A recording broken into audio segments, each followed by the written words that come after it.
Feeling স্টেশনে দিনভর দীর্ঘ লাইনে জ্বালানি সংগ্রহ চিত্র সন্ধ্যার পরও অপরিবর্তিত রয়েছে। দৈনিক অকটেনের চাহিদা গড়ে 1100 টন হলেও বর্তমানে তা 2000 টন ছাড়িয়ে গেছে। সংকট নিরসনে সরকারের আশ্বাসও পরিস্থিতির উন্নতি ঘটাতে পারেনি। এ নিয়ে আরও খবর জানাতে আসাদগেট এলাকা থেকে যুক্ত হচ্ছেন সহকর্মী আতিক মিসবা লগ্ন।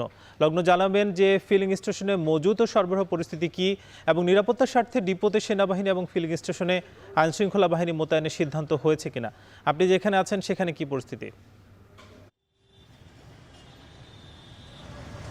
সাকিব, আমরা কিছুক্ষণ আগে আমাদের হাতে সংবাদ চলে এসেছে যে আসলে মাঠ পর্যায়ে তদারকির জন্য এবং নিরাপত্তার স্বার্থে পুলিশি টহল একই সাথে সেনাবাহিনীর অংশগ্রহণ নিশ্চিত করার বিষয়টি আমরা জানতে পেরেছি এবং আমরা কিছুক্ষণ আগেই দেখেছি আমরা শেরেবাংলা নগরে যে ফুয়েল পাম্পটিতে রয়েছি এখানে কিন্তু পুলিশের একটি টহল গাড়ি এসেছিল এবং সার্বিক পরিস্থিতি ভালো করেছে। আমরা বিকেলে যেমনটি জানাচ্ছিলাম যে লম্বা লাইন ছিল শাহবাগ বা আশেপাশে এলাকাগুলোতে, ঠিক একইভাবে আমরা যখন শেরেবাংলা নগরে বা আসাদগেট এলাকায় এসেছি এখন পর্যন্ত কিন্তু ইফতারের আগে থেকেই কিন্তু আমরা দেখেছি এখানে লম্বা সারিতে কিন্তু দাঁড়িয়ে রয়েছিল মানুষ এবং এখনও কিন্তু সেভাবেই দাঁড়িয়ে রয়েছে এবং সড়কের পাশে লম্বা লাইন ধরেই কিন্তু যে গাড়িগুলো রয়েছে সেগুলো জ্বালানি সংগ্রহের জন্য দাঁড়িয়ে রয়েছে।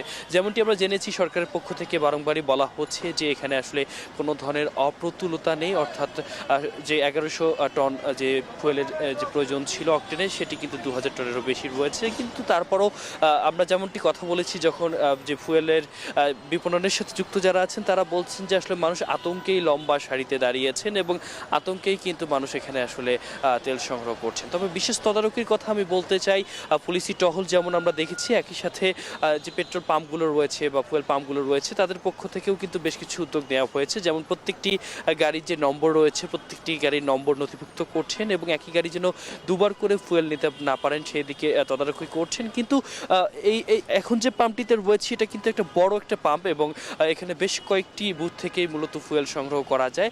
এখানেও কিন্তু আমরা দেখছি যে জ্বালানি নেবার জন্য এখানে যারা গাড়িগুলো রয়েছে লম্বা একটা ভিড় দেখতে পাচ্ছি। 2 চাকার যানবাহন যেমন দেখতে পাচ্ছি একই সাথে কিন্তু আমরা যে 4 চাকার যে গাড়িগুলো রয়েছে সেই বাহনগুলোকেও আমরা দেখতে পাচ্ছি এবং একটা শৃঙ্খলা এখন পর্যন্ত আছে। খুব একটা বিচ্ছিন্ন ঘটনা আমরা এখন পর্যন্ত আসলে সেখানে দেখতে পাইনি। তবে আমরা পুলিশের সাথে কথা বলছিলাম যারা আসলে টহল দিচ্ছিলেন কিছুক্ষণ আগে, বলেছেন যে আসলে একটি কড়াকড়ি আরোপের মাধ্যমে কড়া নজরদারির মাধ্যমে তারা পুরো বিষয়টাকে দেখছেন। তো সাকিব, এই ছিল আমার এখান থেকে সর্বশেষ। সাকিব, ফিলিং স্টেশনের পরিস্থিতি জানাচ্ছিলেন